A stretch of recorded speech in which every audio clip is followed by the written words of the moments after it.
Dr. Elena Vasquez pressed her palm against the observation deck's reinforced glass, watching the massive alien vessel drift alongside the International Space Station Omega.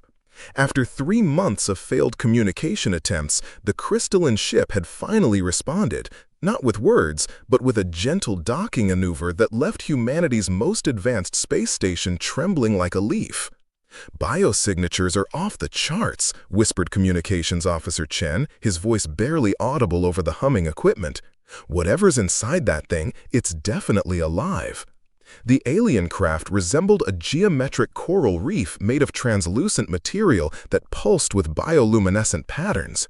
Tendrils of what appeared to be living circuitry snaked across its surface, occasionally flashing in sequences that Dr. Vasquez suspected were attempts at communication. She had spent her entire career studying xenobiology, but nothing had prepared her for this moment. "Captain Rodriguez, they're extending some kind of scanning apparatus," reported Lieutenant Okafor from the sensor station. The device emerged from the alien ship like a flowering bud, its petals unfurling to reveal intricate arrays of unknown technology. Captain Rodriguez nodded grimly. "All stations, prepare for first contact protocols. Dr. Vasquez, you're our lead on this." Elena felt her heart rate spike as the alien scanner began its work. Waves of exotic energy washed over the station, penetrating every compartment, every system, every molecule of their carefully maintained environment. The sensation was indescribable, like being gently examined by an intelligence so vast that human consciousness barely registered as a flickering candle flame. The scan lasted exactly 17 minutes and 34 seconds. Elena knew because she had been counting, desperately trying to maintain some semblance of scientific objectivity while cosmic forces probed their tiny metal sanctuary floating in the void. Then came the response. It started as a low harmonic resonance that seemed to emanate from the station's own hull. The alien ship's bioluminescent patterns suddenly shifted from soft blues and greens to urgent reds and yellows. The communication array crackled to life, flooding with data streams in mathematical languages that made Elena's head spin. "Translation matrix is working," Chen announced, his fingers flying over holographic displays. Wait, this can't be right. What does it say?" Captain Rodriguez demanded. Chen's face went pale. "It's an evacuation warning. They're telling us to abandon the station immediately." The bridge fell silent, except for the steady hum of life support systems that suddenly seemed fragile and inadequate under alien scrutiny. "Evacuation from what?" Elena asked, though she suspected she already knew the answer.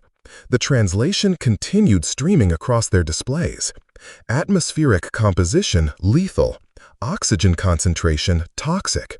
Electromagnetic radiation exposure, critical. Gravitational conditions, unstable. Immediate evacuation recommended for survival." Elena laughed despite herself, a sound that bordered on hysteria. "They think our life support is trying to kill us?" The implications hit her like a physical blow. To these aliens, humanity's carefully calibrated environment was a death trap. 21% oxygen? Lethal. Gravity at 1 Earth standard? Unstable. The electromagnetic radiation from their sun? Critical exposure levels. Everything that sustained human life appeared to be a toxic nightmare to their visitors. "They're not here to harm us," she realized aloud. "They're here to rescue us." More data flooded in, showing detailed evacuation procedures and what appeared to be habitat specifications designed for human survival, from an alien perspective. Nitrogen-rich atmospheres with trace oxygen, artificial gravity fields calibrated to what they presumably considered safe levels, electromagnetic shielding that would block the dangerous solar radiation that Earth life depended upon. Captain Rodriguez activated the station-wide communication system. "All crew, this is the captain. Prepare emergency protocols, but do not, I repeat, do not abandon station without direct orders." Elena watched the alien ship's patterns shift again, this time displaying what she recognized as mathematical expressions of concern and urgency. They were genuinely trying to save humanity from what they perceived as certain death. How do we explain to them, she wondered aloud, that our poison is their medicine and their cure would kill us all? The answer, she suspected, would determine whether first contact became humanity's greatest triumph or its final chapter.